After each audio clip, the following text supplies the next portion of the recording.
বিন মুহাল্লাব, মুসলিম বাদশাহ মালিক ইবনে দিনার রহমতুল্লাহ আলাইহির জমানায় বড় আল্লাহওয়ালা ছিলেন। মালিক ইবনে দিনার ওলামারা চিনে। তো উনি ওনার দিকে একটু বাঁকা চোখে দেখছিলেন, বাঁকা চোখে।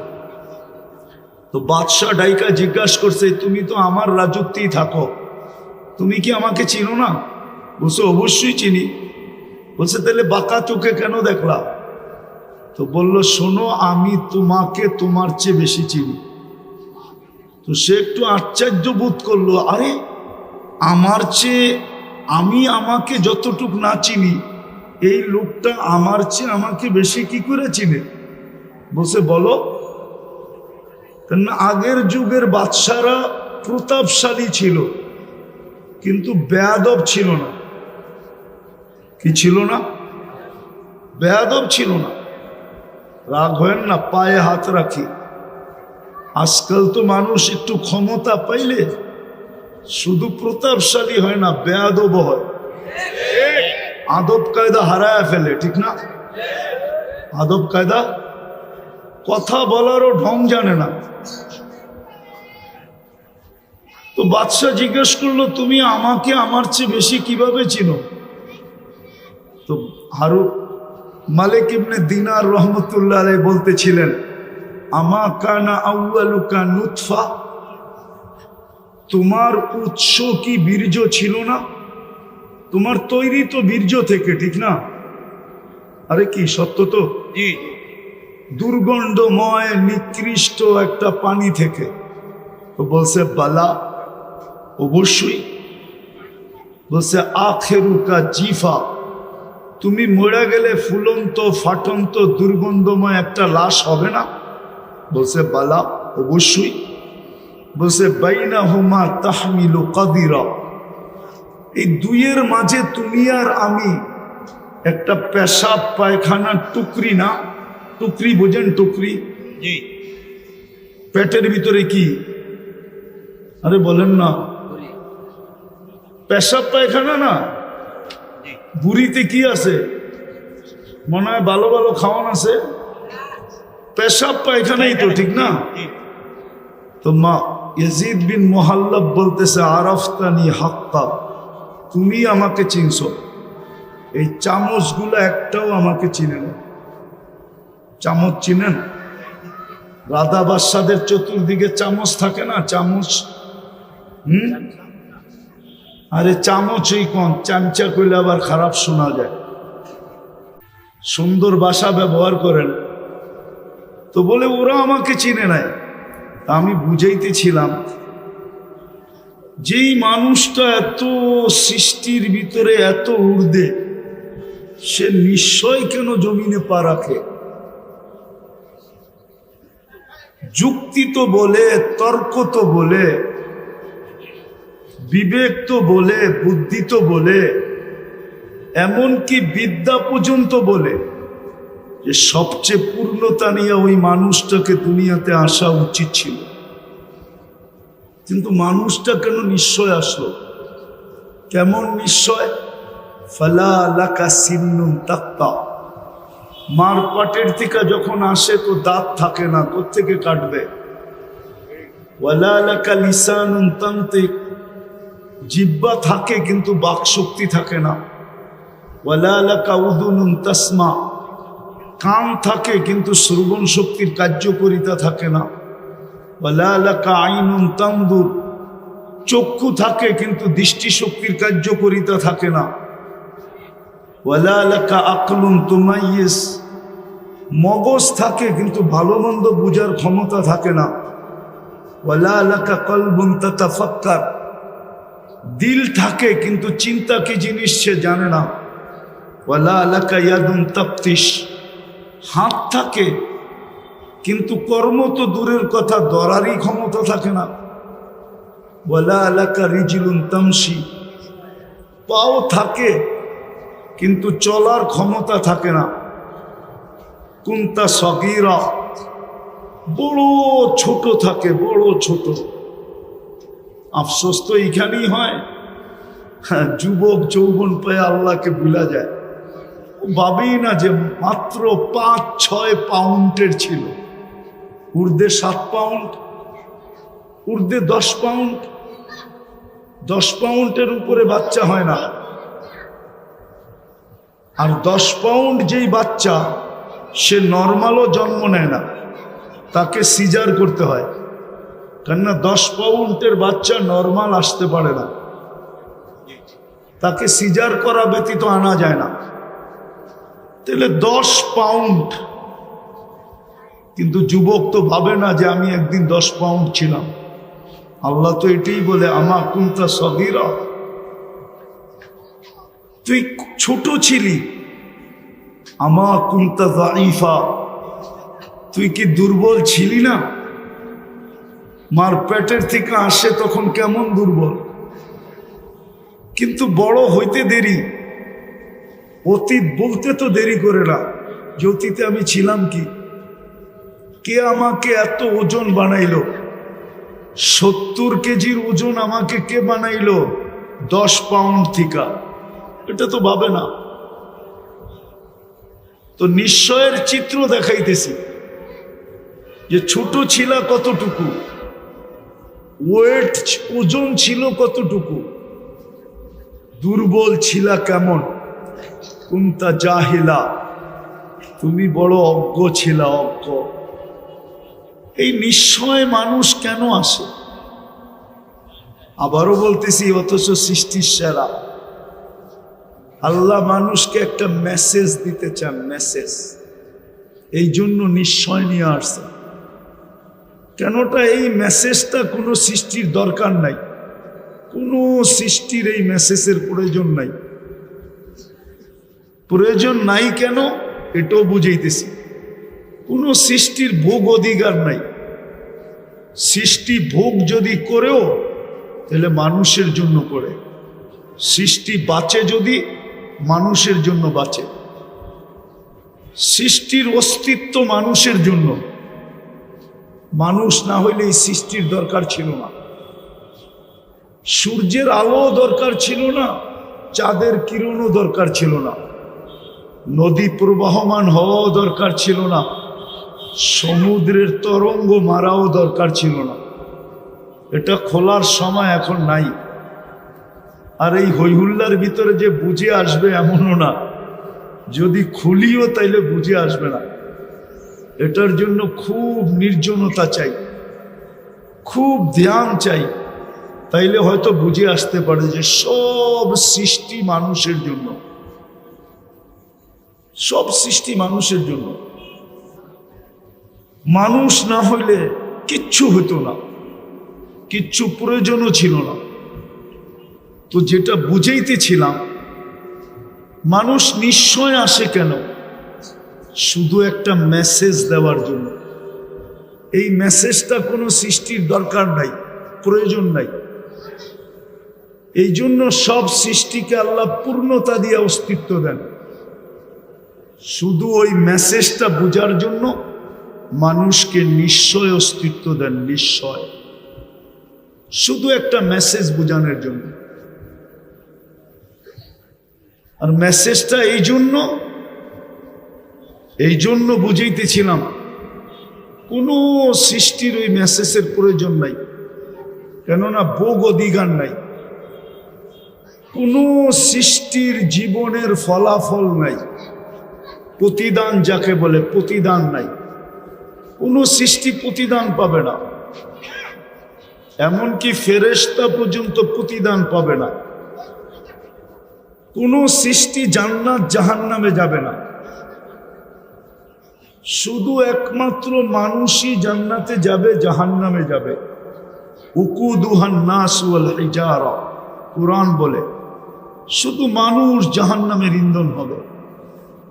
এই জন্যই মানুষটাকে মেসেজ দেওয়ার প্রয়োজন ছিল। এই জন্য আল্লাহ নিশ্চয় অস্তিত্ব দিয়েছেন। যদিও মানুষ ভাবে না, এটাও মানুষেরই স্বভাব। এটাই মানুষের স্বভাব। জিতার আগে একরকম, জিতা গেলে আরেক রকম। জিতার আগে পাও ধরতে পারে, আবার জিতার পরে যার পায়ে ধরছে তারে ফুটবলের মতো লাথিও দিতে পারে। এটা মানুষের স্বভাব। কোরআন বলতেছে, কোরআন, আমি না। কুতিলাল ইনসানু মা আকফারা। নাইলে একটা কথা বোঝেন, এটা তো স্বীকার করি, হায়াত কার হাতে? আল্লাহ।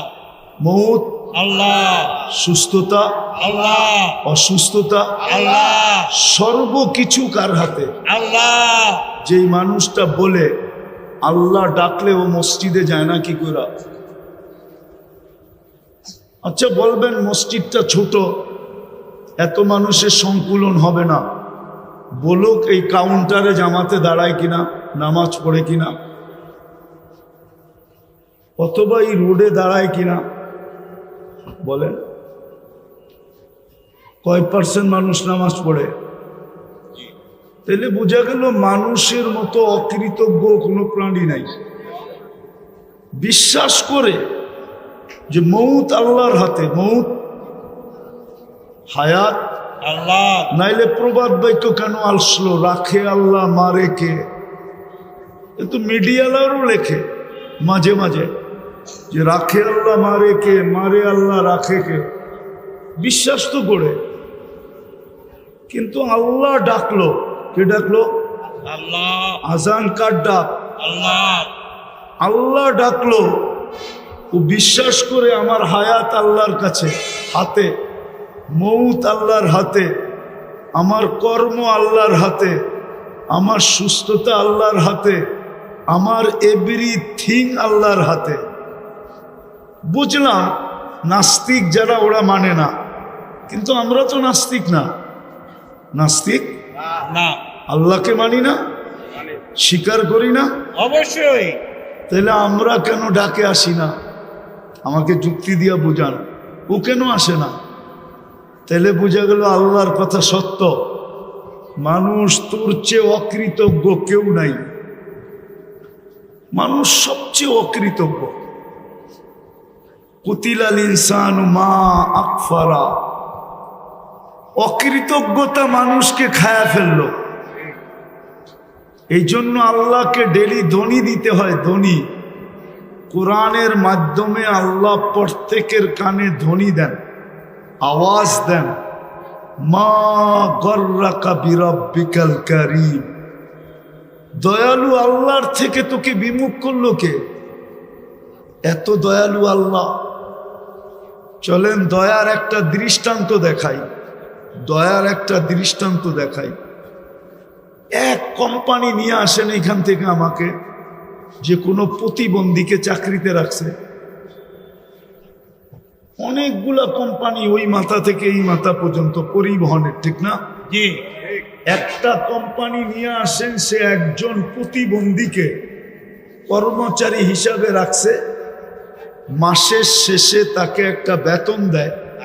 এই মনে করা যে সে প্রতিবন্ধী, কি করে খাবে? আল্লাহ আমাকে অর্থ দিছে, আমি একজন প্রতিবন্ধীকে কর্মচারী হিসাবে রাখলাম। ও বলতেছে একজন রাখছে। একজন প্রতিবন্ধী বাংলাদেশে? হ্যাঁ, যদি প্রতিবন্ধীকেই এরকম বিত্তশালীরা, মার্কেট মালিক, দোকান মালিক, পরিবহন মালিক, মেল ফ্যাক্টরিওয়ালারা রাখতো, তাহলে বাংলাদেশে আর প্রতিবন্ধী আলাদেরকে কি অটো চালাইতে হইতো না, অটো চালাইতে হইতো না, ঠিক না? হ্যাঁ, আর প্রতিবন্ধীদের সুবাদে ভালো লোক অটো নিয়ে নামতো না, ঠিক না? অটো তো আগের থেকেই নাই, পরে নামবে কোত্থেকা? আর ঘুরতে ঘুরতে আজকে আন্দোলন পর্যন্ত গড়াইতে হইতো না। কিন্তু প্রতিবন্ধীকে তো কেউ চাকরিতে রাখে না, গেলেই প্রথম ধাক্কা দেয়, তুই প্রতিবন্ধী। তো যেটা বুঝাইতে চার মতো দয়ালু, মা গর্রাকা বিরাব্বিকাল কারীম, এই ধ্বনি দিতে হতো না, এই ধ্বনি দিতে হতো না যে আমার মতো দয়ালুর থেকে তোকে বিমুখ করলো কে? তুই সারাদিন বিমুখ থাকা সত্ত্বেও আমার হাতে হায়াত থাকা সত্ত্বেও, আমার হাতে মউত থাকা সত্ত্বেও, এভরিথিং আমার হাতে থাকা সত্ত্বেও আমি তোর ডাকি বলে ডাকি আমি, তুমি সাড়া দাও না, তারপরও আমি তোমার সব কিছু বহন করতেছি। বলেন এরকম দাতা কই পাবেন? একটু ভাবেন, বিবেক দিয়ে ভাবেন, কাজে দিবে কিন্তু। নাইলে এই কথা বলতে পারবেন না, এই কথা বলতে পারবেন না। আপনি যুক্তি দিবেন, তর্ক দিবেন, যুক্তি তর্কের জবাব কিন্তু এটার ভিতরে রাখা আছে। আপনার ব্রেনের ভিতরেই আপনার যুক্তি তর্কের জবাব রাখা আছে, আপনার ব্রেনের ভিতরেই রাখা আছে। আপনি এটা বললে হবে না যে আমি কর্মব্যস্ততার কারণে পারি না। ড্রাইভার যদি বলে আমি চালক হিসাবে নামাজ পড়তে পারি না, আমি ওকে প্রশ্ন করব তোমাকে চালানের যোগ্যতা কে দিল? হ্যাঁ, কে দিল? আল্লাহ। আরে বলেন না আল্লাহ। আল্লাহ বলতে দ্বিধা করেন কেন? আল্লাহ বললে 40 নেকি মিলবে, 40 নেকি। কে দিল তাকে যোগ্যতা? হ্যাঁ, আল্লাহ যদি জিজ্ঞেস করে যোগ্যতাটা কার ছিল বল। তোকে যদি প্রতিবন্ধী বানাইতাম কে কি করার ছিল? তোর মা বাবার চোখের পানি জড়ানো ব্যতীত আর কিচ্ছু ছিল না। চোখের পানি জড়াইতে থাকতো। আল্লাহর বিরুদ্ধে কেস কোথায় করতো? হাইকোর্টে না সুপ্রিম কোর্টে না জজ কোর্টে না র্যাবের কাছে না আর্মির কাছে? কার কাছে করতো? এই যে রাস্তায় যারা ডিউটি করে, এরা যদি বলে আমি ডিউটি করি, আমি নামাজ পড়বো কি করে? আমি যদি প্রশ্ন করি তোমাকে এই দেহটা কে দিল? ডিউটি করার মতো যোগ্যতা সম্পূর্ণ তোমাকে কে বানাইলো? এটা আমাকে বলো। আল্লাহ তো এটাই প্রশ্ন করবে, তুমি আমারটা দিয়া বাহাদুর, এই দেহটা কার? আল্লাহ। আচ্ছা, যুবক বাহাদুর কার যৌবন দিয়া? হ্যাঁ, কি বলেন না? আল্লাহ। সুন্দরী মডেলিং কার সৌন্দর্য দিয়া? আল্লাহ। হ্যাঁ, সৌন্দর্যই তো লাগে মডেলিং এর জন্য, ঠিক না? না মডেল সবাই হইতে পারে না, মনে হয় বোঝেন না আপনারা। আরে মডেলিং হইতে হইলে কি লাগে? সৌন্দর্য লাগে না? হ্যাঁ। সৌন্দর্য কার দেওয়া? আল্লাহ। না ওর বাপ মা বাজার থেকে কিনে আইনা সেট করছে? হ্যাঁ বলেন না? না প্লাস্টিক সার্জারি করছে পুরা শরীর? তাও তো না, কার দেওয়া? আল্লাহ। তাহলে ঠিক যে যেইখানে কর্মরত ওকে কর্মযোগ্য কে বানাইছে? আল্লাহ। যদি না বানাইতো কিছু হইতো না। তো কি করে বলে যে আমি তো কর্ম করতেছি, আমি ব্যস্ত, আই এম ভেরি বিজি, আমি আপনার ডাকে সাড়া দেই তো দেই কি করে? ও কর্মযোগ্য বানানোটা ভুল হয়েছে, ঠিক না? এটাই মনে হয়, নাহলে ও সাড়া দেয় না কেন? রোডওয়ালা যদি রোডেই নামাজের জন্য দাঁড়াইতো তাহলে হয়তো রোড থাইমা যেত, নামাজের পরে আবার খোলা যেত, ঠিক না? কত আন্দোলনেই তো রোড সারাদিন থামা থাকে, ঠিক না? আপনাদের ফ্লাইওভার কি মাঝে মাঝে থামে না? হ্যাঁ, লম্বা জাম হয় না? না হয় না? না, এটা 24 ঘন্টা চলতে থাকে। মাঝে মাঝে তো আমরাও 2-1 ঘন্টা কাটায় দিই ফ্লাইওভারের উপরে। 10 মিনিটের জন্য যদি থেমা যেত। কিন্তু ও কবেলে সবাই যেন বুঝাইতে চাইতেছে তুমি আমাকে যোগ্যতা সম্পূর্ণ বানানো, এটা তোমার ভুল। তুমি আমাকে শ্রেষ্ঠ কেন বানাইলে? তুমি আমাকে সৌন্দর্য কেন দিলে? তুমি আমাকে কর্মযোগ্য কেন বানাইলে? যুবকও যেন বুঝাইতে চায় আমি আকর্ষণের পাত্র কেন বানাইলাম? আমাকে তৃতীয় লিঙ্গ বানাইতা তাই ভালো ছিল, মানুষ দেখতো আর খালি হাততালি দিত। অন্য ভাষায় বুঝাইলাম, এটাই মনে হয় ভুল হয়ে গেছে। বিদায় আসেন, শেষ জায়গায় চলে আসছে, আর লম্বা করতে চাইতেছি না। মানুষকে আল্লাহ নিশ্চয় দিছেন একটা মেসেজ বোঝানোর জন্য, যে মানুষ ভালো মতে বোঝো, আমি ছাড়া যেরকম তোমার অস্তিত্বের কোনো বিকল্প চিন্তা ছিল না, আল্লাহ ব্যতীত মানুষের অস্তিত্বের কোনো বিকল্প চিন্তা আছে না নাই?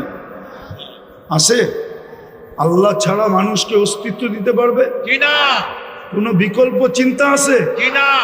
আল্লাহ বলে আমি ছাড়া যেরকম তোমার অস্তিত্বের বিকল্প চিন্তা নাই, আমি ছাড়া যেরকম তোমার পূর্ণতার বিকল্প কোনো চিন্তা নাই, চিন্তাধারা নাই, যে মানুষকে যদি আল্লাহ শারীরিক পূর্ণতা না দিত, না দেন, তাহলে দুনিয়ায় আসার পরে টাকার বলে যদি পূর্ণতা নিতে পারতো, জি না। তাইলে বহুত প্রধানমন্ত্রীদের ঘরেও এরকম বাচ্চা কাচ্চা আছে যেটা মার পেটের থেকে পূর্ণতা নিয়ে আসে নাই, কিন্তু প্রধানমন্ত্রীর টাকার পাহাড় থাকা সত্ত্বেও উনি দুনিয়াতে ওনার ঘরের বাচ্চার পূর্ণতা নিতে পারেন নাই। আঙ্গুল দিয়ে দেখাবো? 2-4টা দেখানো যায়, নাম সহ দেখানো যায়, নাম সহ। পূর্ণতা নেওয়ার কোনো সুযোগ নাই। তো আল্লাহ বুঝাইতে চাইতেছেন আমি ছাড়া তোমার অস্তিত্বের যেরকম কোনো বিকল্প চিন্তাধারা নাই।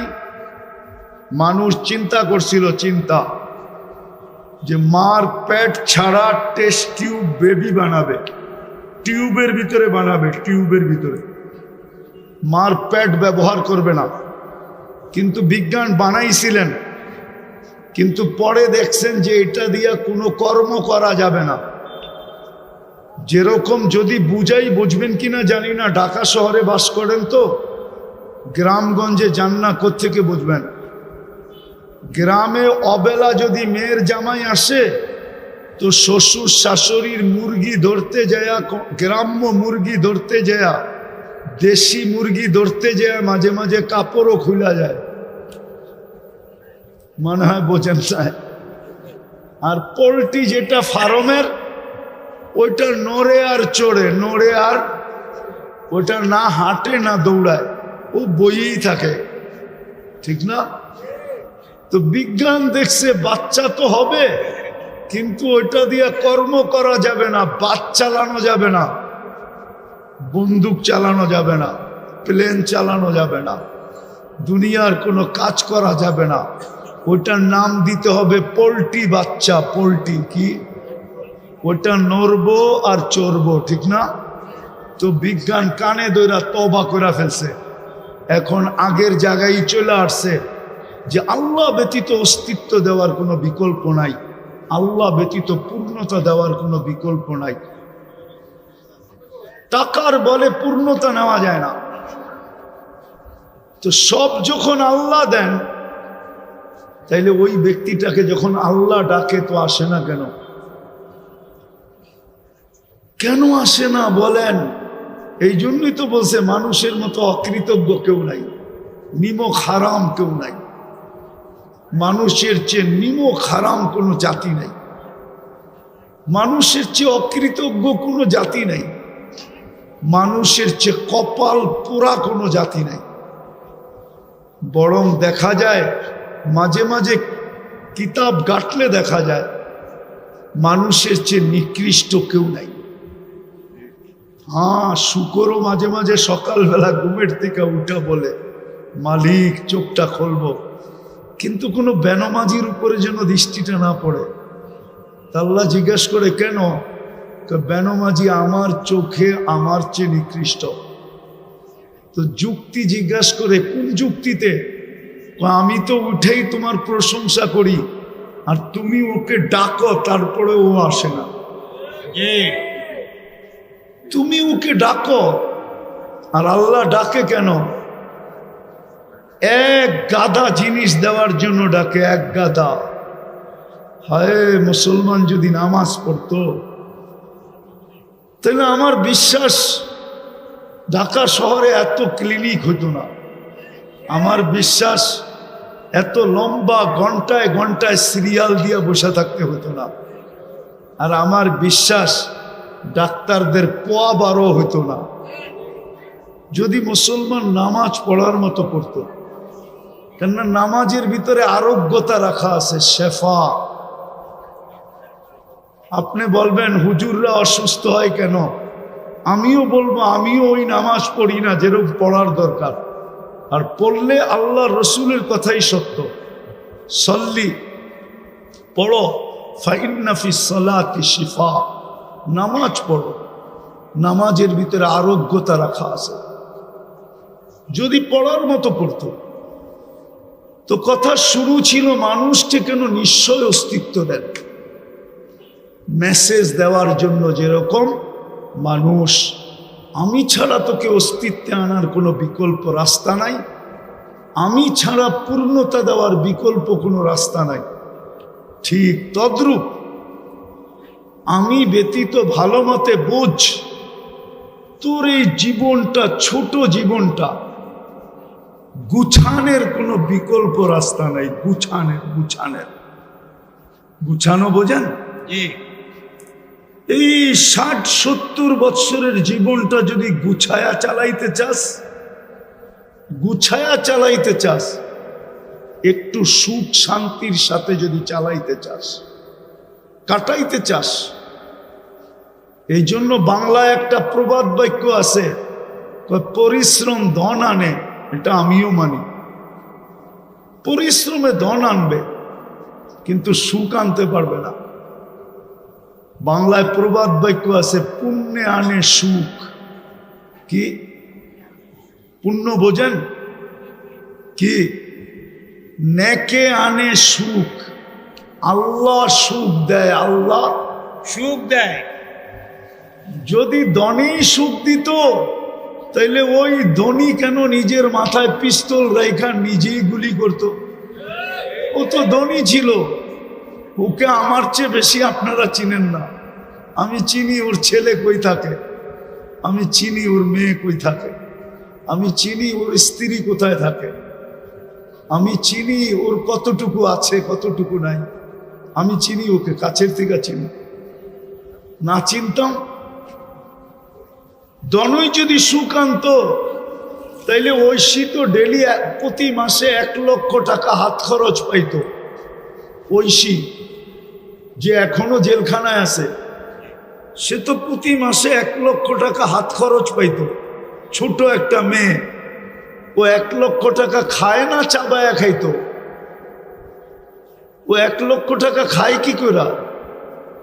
হ্যাঁ, ডেলি 3000 টাকা খাইলেও তো মাসে 3-30-এ 90,000 হয়। ও 3000 ডেলি কি খাইতো? বিলাসবহুল গাড়ি তো ছিল ওর জন্য, পার্সোনাল ড্রাইভার তো ছিল ওর জন্য। এখনো তো ফ্ল্যাটটা পড়া আছে শান্তিনগরে, দেখা আসেন না? আমি চিনি ওই ফ্ল্যাট। যদি ধনী মানুষের জীবনে সুখ আনতো তাইলে ধনীরা বেশিরভাগ আত্মহত্যা করে কেন, ডিটেনশনে ভোগে কেন? ধনীদের চেয়ে তো বেশি ঘুমের ট্যাবলেট কেউ খায় না, ধনীদের চেয়ে তো বেশি ডিটেনশনের ট্যাবলেট কেউ খায় না। ধনীরা সবচেয়ে বেশি ট্যাবলেট খায়। আরেকটা বলবো, হয়তো বিশ্বাস করবেন না, ডিটেনশনের ট্যাবলেট উন্নত বিশ্বে সারা দিন যতগুলা বিক্রি হয়, যত $1 ট্রিলিয়ন, কোনো ওষুধ এত বিক্রি হয় না।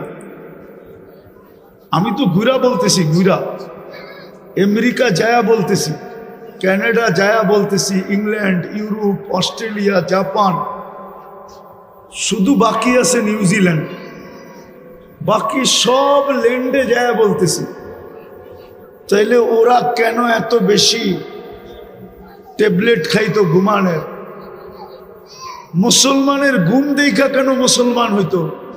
আমি তো চিনি আমেরিকাতে ওই ব্যক্তিকে যে মুসলমানের ঘুম দেখা মুসলমান হয়েছে। সত্য বলতেছি। মসজিদে বৈশা বৈশা একজন ঘুমাইতেছিল, তো দূরের থেকে দেখা ছুটে আসছে, বলছে তুই কোন কোম্পানির ওষুধ খাস, বৈশা বৈশা ঘুমাস? আমি তো আমেরিকান ওষুধ খায়া বিছনায় যায় ঘুমাইতে পারি না, আমাকে একটু দয়া করে লেখা দিবি? ও ছিল তাবলিগওয়ালা, ও ও চালাক ছিল, বলছে এত তাড়াতাড়ি লিখে দিব, 3 দিন আমার লগে থাকতে হবে। থাকবি? বলছে 3 দিন না 3 মাস থাকবো, 3 মাস। তারপরও ঘুম দরকার। তো 3 দিন জামাতে থাকার পরে মুসলমান হয়ে গেছে। 2019-এর কাহিনী বলতেছি। আমি ইস্তেমায় গেছিলাম আমেরিকার। তা আমি বয়ান করে নামতেছিলাম, আর ও পিছে বয়া ঘুমাইতেছিল বসা বসা। তা আমি আইসা ওরে খোঁচা দিয়ে জিজ্ঞাসা করছিলাম, কোন কোম্পানির ট্যাবলেট খাস, আমাকে লেখা দিবি? তো আমাকে হাইসা দিয়া বলতেছে 3 দিন সময় দিতে হইব, তাইলে লেখা দিবি। অথচ আমি ইস্তেমার বয়ান করে নামলাম। সত্য এটা, ভাবেন, নাইলে ছোট জীবনটা কেটে যাবে। সুখের আশায় দৌড়াইতে থাকবো, কিন্তু কোনোদিন সুখ দেখব না। সত্য এটাই। পুণ্যে আনে পরিশ্রম কি আনে? আলস্য দারিদ্রতা আনে মানি, কিন্তু দুঃখ আনতে পারে না। পাপে আনে দুঃখ, পাপে পাপে। মানুষের জীবনে দুঃখ আসে পাপের কারণে, অলসতার কারণে মানুষের জীবনে দুঃখ আসে না। মানুষ দুঃখী হয় শুধু পাপের কারণে। তো আল্লাহ মেসেজ দেওয়ার জন্য নিশ্চয় অস্তিত্ব দিছেন, যে তোমাকে নিশ্চয় অস্তিত্ব দিলাম মেসেজ, তুমি এই ছোট জীবনটায় যদি সুখে থাকতে চাও, তাইলে আমি আল্লাহ ছাড়া বিকল্প নাই। আমি আল্লাহকে পাইতে হবে।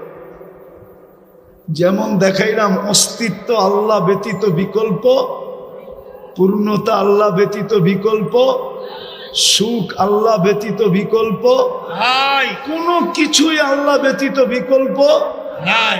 সবকিছুর ভান্ডার কিন্তু ওনার কাছে। নইলে দৌড়াইতে থাকবো, যেমন আজকে দৌড়াইতেছি।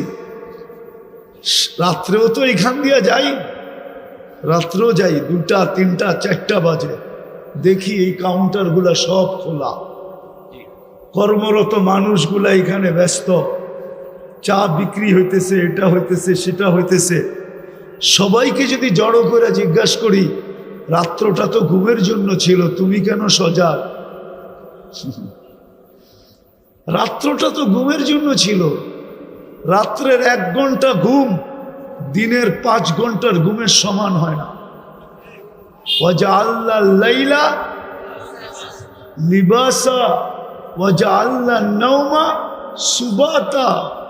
রাত্র বানানো হয়েছে ঘুমের জন্য, দিন বানানো হয়েছে ওয়াজআলনা নাহারা মাআশা। দিন বানাইছি আমরা কর্মের জন্য, কিন্তু সাইদাবাদ তো 24 ঘন্টা কর্ম করে, না করে না? হ্যাঁ, 24 ঘন্টা কর্ম করে। যদি জিজ্ঞাসা করি কর্ম করো কেন, আচ্ছা বলেন, লাউড স্পিকার বাইরেও খোলা আছে, শীত তো শুরু হয়ে গেল, ঠিক না? 2 দিন পরে কনকনে হবে, ঠিক না? এই কনকনে শীতের রাত্রে ল্যাব গায়ে দিয়া 2 জনে ঘুমানো সবচেয়ে মজা। 2 জন বলছি, কিন্তু ল্যাব গায়ে দিয়া 2 জনে ঘুমানো সবচেয়ে মজা, না সাইদাবাদের কাউন্টারে বইয়া টিকিট বেচা মজা? মানুষ হিসাবে বলেন কোনটা মজা? হ্যাঁ, ঘুমে। শীতের দিন, কনকনে শীতের দিন, সকালবেলা ল্যাপের ভিতরে 2 জনে ঘুমানো মজা, না সকাল সকাল ওইটা রাস্তা দিয়ে হাঁটতে হাঁটতে কর্মের দিকে যাওয়া মজা? কোনটা মজা? আরে বলেন না। ঘুমে। ঘুমে মজা। কিন্তু ওকে যদি জিজ্ঞেস করি, ও বলবে সুখের জন্যই তো এখানে বসে আছি। কিসের জন্য? সুখের জন্য। তো সুখ ছাইরা সুখের জন্য বসে আছে। আপনি আমাকে যুক্তি দিয়া বুঝান, এটা কোন যুক্তি? সুখ তো মিলে না, সুখের আশাই তো ছুটতেছে। শীতের দিন তো সকালবেলা ফজরের পরে দেখি, আমি তো খিলগাঁই থাকি, ঢাকা শহরেই থাকি, রাস্তাগুলার ভিতরে মানুষের স্রোত যখন দেখি সকালবেলা, তো নিজের মনটাই বলে, হায় সুখের আশায় সুখ ছাড়া। কনকনে শীত গায়ে নিয়া ছুটতেছে সবাই, কিন্তু সুখ তো এখানে নাই। মানুষকে আল্লাহ এই মেসেজ দেওয়ার জন্য নিশ্চয় অস্তিত্ব দিয়েছেন যে মানুষ বোঝ, তোকে নিশ্চয় অস্তিত্ব দিলাম, পূর্ণতা আমি ছাড়া বিকল্প কোনো রাস্তা নাই, অস্তিত্ব আমি ব্যতীত বিকল্প কোনো রাস্তা নাই, তোকে স্বয়ং সম্পূর্ণ করা আমি ব্যতীত বিকল্প কোনো রাস্তা নাই। বিজয় তোর দিলের ভিতরে গাত, এই ছোট জীবনটাও সুখী হওয়ার জন্য আমি ব্যতীত বিকল্প কোনো রাস্তা নাই। এই জন্য আল্লাহ মেসেজ দেওয়ার জন্য নিশ্চয়। দ্বিতীয়টাও বুঝাইতেছি, শেষ জায়গায় চলে আসছি, দ্বিতীয়টাও শেষ জায়গায় চলে আসছি, দ্বিতীয়টাও বুঝাইতেছি। এই জীবনটাই তো জীবন না, 60-70 বছর, তারপর চলে যেতে হবে। যেটা চিরদিন, ওইখানেও যদি সুখ পাইতে চাই, আর যদি বলি প্রবাদ বাক্য, নগদ যা পাও হাত পেতে নেও, বাকির খাতায় শূন্য থাক, তাইলে আপনাকে বুঝায় কোনো লাভ নাই। ইনশাআল্লাহ আপনি একদিন সচক্ষে দেখবেন যে বাকির খাতায় শূন্যই আছে, আপনার প্রবাদ বাক্যই থেকে যাবে। এই জন্যই কোরআন বলছে আফা হাসিবতুম আন্নামা খালাকনাকুম আবাস। ও মানুষ, কোন সৃষ্টি যদি অনর্থক সৃষ্টি না হয়, তাহলে তোর মতো সৃষ্টির সেরা মানুষটা অনর্থক হয় কি করে? যাকে আমি সৃষ্টির ভিতরে সবচেয়ে সৌন্দর্য দিলাম, ওটা অনর্থক হয় কি করে? যাকে সৃষ্টির ভিতরে সবচেয়ে সুন্দর গঠন দিলাম, ওটা অনর্থক হয় কি করে? যাকে আমি দুনিয়াটা হাতে উঠায়া দিয়া দিলাম, ওটা অনর্থক হয় কি করে? যাকে দুনিয়ার আধিপত্য দিলাম, সেটা অনর্থক হয় কি করে? সর্বশেষ যেই মানুষটাকে আমি খলিফা, আমার প্রতিনিধি হিসাবে ঘোষণা দিলাম, ওটা অনর্থক হয় কি করে? যেই মানুষটাকে জন্ম নিতে দেরি, সৃষ্টি শ্রেষ্ঠ সৃষ্টি, যাকে সেজদা করতে দেরি করে নাই, ওই মানুষটা অনর্থক হয় কি করে? এই জন্যই তো কবি বলেন, মিলে খাক মে আহলে শাহ कैसे कैसे, जमी खा गई नौजवां कैसे कैसे, अजल ने न छोड़ा किसरा न दारा, उसी से सिकंदर सा फाते भी देहारा, हर एक लेके क्या क्या हसत सुधारा, पड़ा रह गया यही ठाट सारा। ঐতিহ্য পড়া থাকবে, ঐতিহ্য। সোনার গায়ে ঐতিহ্য পড়া আছে, লালবাগ কিলায় ঐতিহ্য পড়া আছে, আহসান মঞ্জিলে ঐতিহ্য পড়া আছে, বিক্রমপুরে ঐতিহ্য পড়া আছে, রাজবাড়িতে ঐতিহ্য পড়া আছে, হাজারো ঐতিহ্য পড়া আছে, হাজারো ঐতিহ্য পড়া আছে। এখনো গণভবন পড়া আছে, গণভবন ঐতিহ্য পড়া আছে। আল্লাহ বলে, কবিও বলে ঐতিহ্য পড়া থাকবে। ছোটবেলা অনেক বাস কোম্পানি দেখতাম, যাদের নাম এখন পর্যন্ত একটাও নাই, শুধু একটা আছে, ঈগলের কিছু বাস এখন দেখা যায়, বাকি পুরান কোম্পানির একটাও নাই,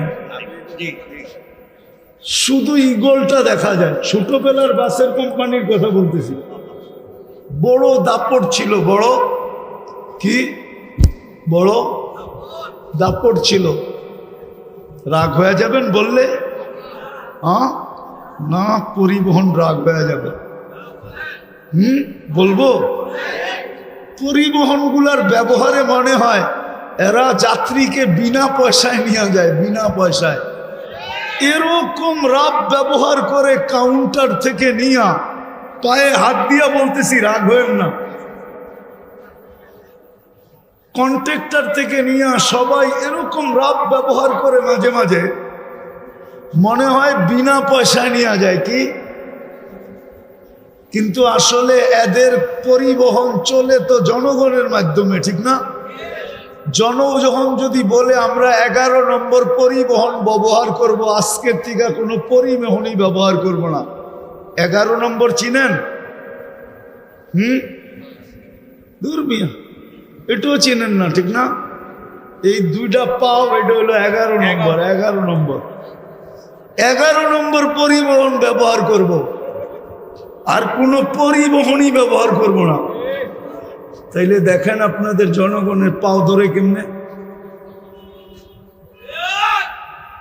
রিক্সাওয়ালারা যদি ব্যবহারই না করলেন, ঢাকা শহরের কত বড়, কিন্তু আমরা অলস হয়ে গেছি বিদায় 5 টাকার ভাড়া 50 টাকা দেওয়া যায়, ঠিক না? 20 টাকার ভাড়া 100 টাকা দেওয়া যায়, ঠিক না? হ্যাঁ, এই জন্যই তো আমরা অসুস্থ। সব ফার্মের মুরগি হয়ে গেছে, 1 কিলো হাঁটতে পারে না, ঠিক না? হ্যাঁ, তো যেটা বুঝাইতেছিলাম, দুনিয়াটা চলবে না আল্লাহ পাওয়া ছাড়া। লেখালাম, এই জন্যই আপনাকে নিশ্চয় অস্তিত্ব দেয়। মেসেজ, এটা মেসেজ। আল্লাহ ছাড়া তোমার এই দুনিয়ার ছোট জীবনটা চলবে না। একটা কাহিনী শোনাবো? কানে শোনা কাহিনী, নাইলে শুনাইতাম না। দেখেন না, কনস্ট্রাকশন শ্রমিক থাকে না, যারা বিল্ডিং শিল্ডিং বানায়, ঠিক না? তো ওদের একজন সুপারভাইজার থাকে, অনেকগুলা কি দিন মজদুর থাকে, ঠিক না? ওরা দেখবেন সকালবেলা টিফিনকারি নিয়ে আসে লোকে করা, দুপুরে একসাথে বৈশা খায়। তো একদিন যাইতেছিলাম, অনেক আগের কথা, তো দেখছি সবাই খাইতেছে আর গল্প করতেছে, গল্প। তো যেই বাড়িতে কাজ করতেছিল, একজন বলতেছিল ওদের যে সুপারভাইজার, তাকে যেই নামে ডাকে ওই নামেই ডাকতেছিল, যে আমাগো স্যার এত শিক্ষিত, ওর বাপে ওরে শিক্ষিত বানায় তো একটা বেউকুফ বানাইছে। তো সব নিয়ে জিজ্ঞাসা করছে, তুই বুঝলি কি করে? হয়তো ম্যাডামের কথা ছাড়া কিচ্ছু করে না, কিন্তু ও এত বড় অফিসার, বিয়া করলো, ও বিল্ডিং বানাইতেছে ওর টাকায়, সব খরচ করে ও, কিন্তু ও তো ম্যাডামের কথা ছাড়া লড়ে না। তাইলে আমি বেউকুফ বলবো না, বলবোটা কি? মনে হয় বুঝাইতে পারি না। তারপরে নিজেদের কথা বলতেছে, দেখ আমরা শিক্ষা দীক্ষা লই নাই, গায়ে খাটি, আমরাই ভালো আছি। তার একটা হাসে আর জিগায়, কেমনে ভালো আছিস? দেখছস, ফজরের আগে উঠা আমাগো টিফিন কারিটা রেডি করে দিছে, গরম গরম পাক করে দিছে, এই যে নিয়ে আসছি এখন খাইতেছি। বিকালবেলা বাড়িতে যায়া দেখমু পানিটা রেডি আছে, যায়া গাও গোসল করমু।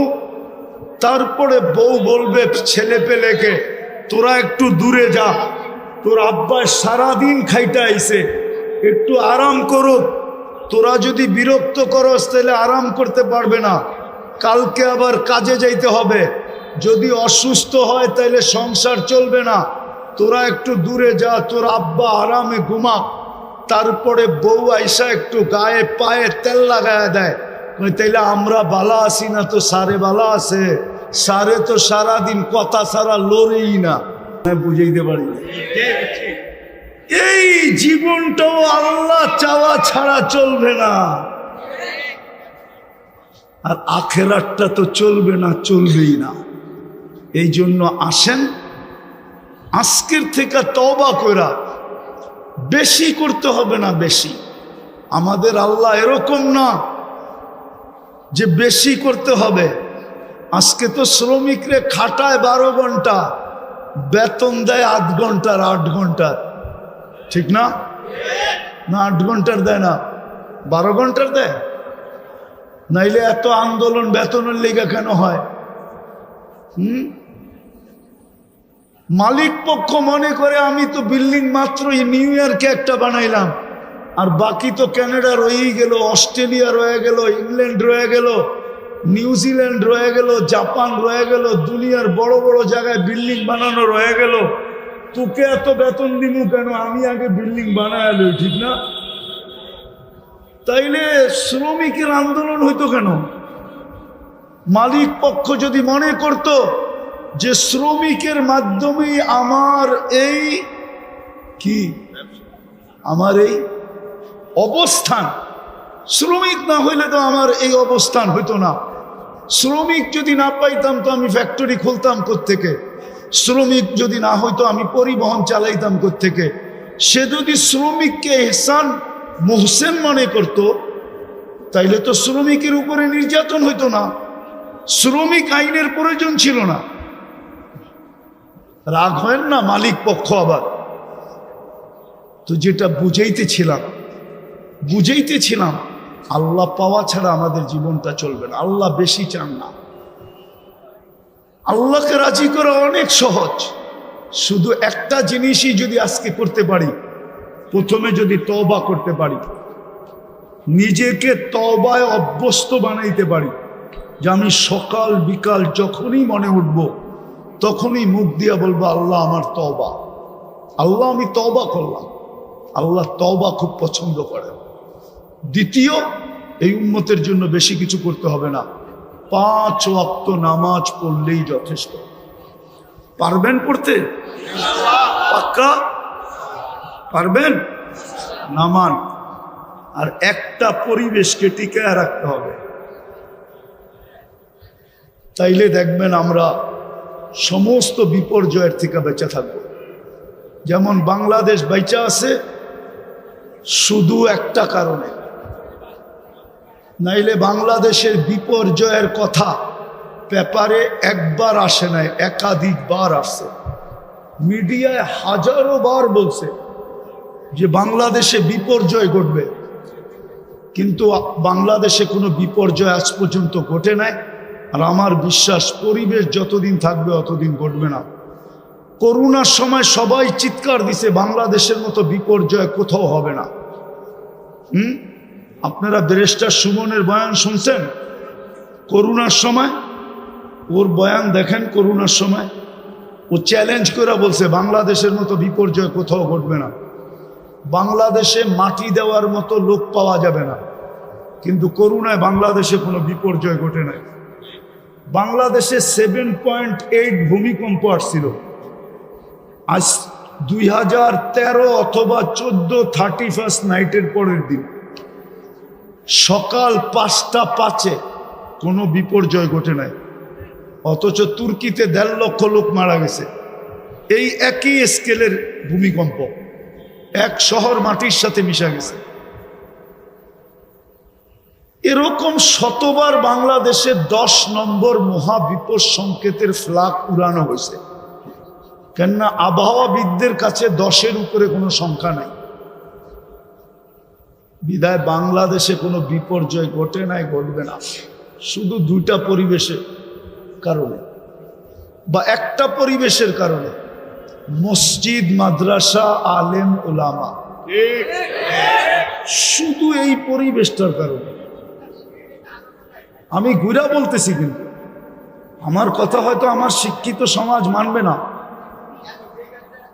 আমার কথা হয়তো যারা বর্তমান টেকনোলজির যুগে টেকনোলজিকে মাথায় নিয়ে চলে ওরা মানবে না, কিন্তু যারা আধ্যাত্মিককে মাথায় নিয়ে চলে ওরা মানবে। কেননা এখানে ধারা 2টা, একটা হলো বিজ্ঞানের ধারা, একটা হলো টেকনোলজির ধারা, আর একটা হলো আধ্যাত্মিক ধারা। আধ্যাত্মিক ধারা নিয়ে যারা চলে তারা আমার কথা মানবে। এই পরিবেশের কারণে আমার দেশে বিপর্যয় হয় না, হবেও না। দেখা যাবে যে বিপর্যয় হবে, কিন্তু ইনশাআল্লাহ হয় না, আর কোনোদিন হবেও না, হবেও না, হবেও হবেও 5 তারিখের পরেও তো ভাবছিলাম কি জানি হবে, ঠিক না? সব ভাঙ্গা পড়ছিল না, এরকমই তো, ঠিক না? কিন্তু আস্তে আস্তে সামলায়া উঠছে না উঠে নাই? স্বাভাবিক হয়েছে না হয় নাই? না হয় নাই? আরে হয়েছে, হয়তো একটু বাকি আছে, ওটাও হবে, ওটাও হবে, কিন্তু বিপর্যয় আমার বিশ্বাস হবে না যদি এই পরিবেশটাকে ধরে রাখি, ওই পরিবেশটার সাথে সংযুক্ত থাকি। মসজিদ, মাদ্রাসা, আলেম, ওলামা, পারবেন? হ্যাঁ ইনশাআল্লাহ পারবেন? ইনশাআল্লাহ এটাও একটা মাদ্রাসার আয়োজন।